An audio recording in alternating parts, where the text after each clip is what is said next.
नमस्कार।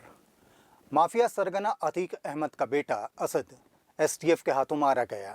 झांसी में उसका एनकाउंटर हुआ। उमेश पाल मर्डर केस में उसकी पुलिस कई दिनों से तलाश कर रही थी और आखिरकार कल उसे मार गिराया गया। अतीक के अतीत का ये हश्र कई चीज़ें सोचने के लिए मजबूर करता है, हमें भी, आपको भी, पूरे समाज को, और ख़ास तौर से उन लोगों को जो इस बात को मानते हैं कि वे अपराध करके एक ऐसी ज़िंदगी जी सकते हैं जिसमें हर तरफ से सुख मिले, हर तरफ से उन्हें शोहरत मिले, लोग उनसे डरें और उनका नाम हो। लेकिन क्या ये वाकई हो पाता है?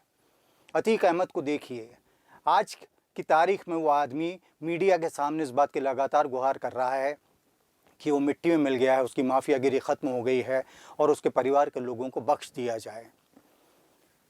एक विषय दूसरा भी इसमें जोड़ा जा सकता है। हम उस संस्कृति के लोग हैं जहाँ किसी की मृत्यु पर, बुरे से बुरे व्यक्ति की भी मृत्यु पर खुशी मनाए जाने को वर्जित माना जाता था। मैं छोटा था तब की बात है, पाकिस्तान के पूर्व प्रधानमंत्री जुल्फ़िकार अली भुट्टो को फांसी पर लटका दिया गया था। तब कुछ लोगों ने इस बात की खुशी जाहिर की थी कि उस आदमी का अंत हो गया जिसने भारत के खिलाफ 100 साल तक युद्ध करने की धमकी दी थी। लेकिन तब हमें समझाया गया था कि ऐसा करना गलत है क्योंकि वो आदमी अब इस दुनिया में नहीं रहा है। लेकिन आप देखिए चीज़ें कैसी बदलती हैं कि उसके कई साल बाद जब पाकिस्तान के एक और सैन्य तानाशाह जनरल जियाउल हक की हवाई दुर्घटना में मृत्यु हो गई थी।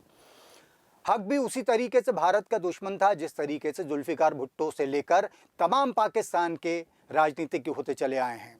और यही वजह रही कि जियाउल हक की मौत पर देश के कई हिस्सों में जश्न जैसा माहौल बन गया था। हमारे देश के कई हिस्सों में ये इसलिए होता चला जा रहा है क्योंकि लोग जिस हिसाब से अमानवीयता की हदें पार करने लगे हैं, लोग जिस हिसाब से ताकत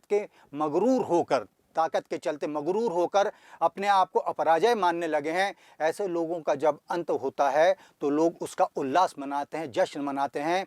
फिर चाहे वो चंदन के तस्कर वीरप्पन का अंत हो, चाहे तेलंगाना में उन 4 लोगों का हश्र हो जिन्होंने एक मेडिकल छात्रा के साथ सामूहिक ज्यादती की थी और उन चारों के एनकाउंटर पर भी देश में खुशी मनाई गई थी। तेलंगाना पुलिस की जिंदाबाद के नारे लगे थे। कुछ और पीछे जा सकते हैं इस विषय पर बातचीत करने के लिए। कई साल पहले की बात है, देश की पत्रिका, प्रतिष्ठित पत्रिकाओं में उन दिनों खबर बड़ी खौफनाक अंदाज में छपी थी कि बिहार की भागलपुर पुलिस ने कुछ कैदियों को जेल के अंदर अंधा कर दिया है। बड़ा सहानुभूति का माहौल चला उन लोगों के पक्ष में।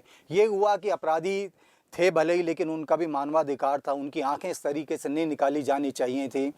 लेकिन बाद में धीरे धीरे करके जो तथ्य सामने आने शुरू हुए, उनसे लोगों को पता चला कि अपराधी इतने क्रूर थे कि अपने शिकार को गंगा नदी के किनारे पटक देते थे, उसके बाद उसकी बॉडी के एक एक पार्ट को जिंदा हालत में काटना शुरू करते थे। ये तथ्य सामने आने के बाद में भागलपुर के अंधे किए गए कैदियों के लिए लोगों की सहानुभूति इस कदर खत्म हुई कि कई साल बाद जब प्रकाश झा ने इसी विषय पर आधारित एक फिल्म गंगा जल बनाई तो उस फिल्म में कैदियों की आंख निकालने वाले दृश्य के समय दर्शक खुशी के मारे ताली बजाते हैं, क्योंकि अब इस तरीके की चीज़ों को सहन करने की क्षमता लोगों के बीच में ख़त्म होती चली जा रही है।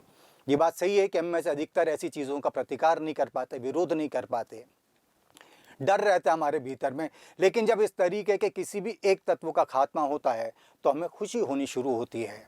पहले खुशी मनी मन होती थी, आजकल इस खुशी को उस तरीके से प्रकट किया जा रहा है जैसे कोई बहुत ही उत्सव का माहौल हो। जाहिर सी बात है, जो ज़िंदगी का गलत रास्ता आपने चुना है उस ज़िंदगी का ऐसा अंत होने पर हर किसी को खुशी ही होगी। निश्चित रूप से किसी की भी मौत अच्छी बात नहीं है, असमय मौत को लेकर दुख जाता है और ये दुख का विषय भी होता है। लेकिन फिर भी आपके कर्म यदि इस क्रम से चलेंगे कि वो लगातार गलत की ओर जाते रहेंगे, दूसरों के लिए आपकी ज़िंदगी एक किसी खौफनाक सच से बढ़कर और कुछ भी नहीं रहेगी, तो फिर यही होगा कि आपके अंत पे अनंत किस्म की खुशियाँ मनाई जाएंगी। इसलिए ऐसे ज़िंदगी जीने का क्या अर्थ है जिसके बाद में आपके जीते जी जिन लोगों ने आपके खौफ के मारे कुछ नहीं बोला, वो आपके मरने पर जश्न मनाएं, खुशियां मनाएं और इस बात को यूं प्रचारित करें जैसे ये बहुत पहले हो जाना चाहिए था। ऐसे ज़िंदगी का कोई अर्थ नहीं है। अच्छे से जिए और दूसरों को जीने दें, यही इसमें तो जीवन का सार छिपा हुआ है। आपसे फिर मुलाकात होगी। नमस्कार।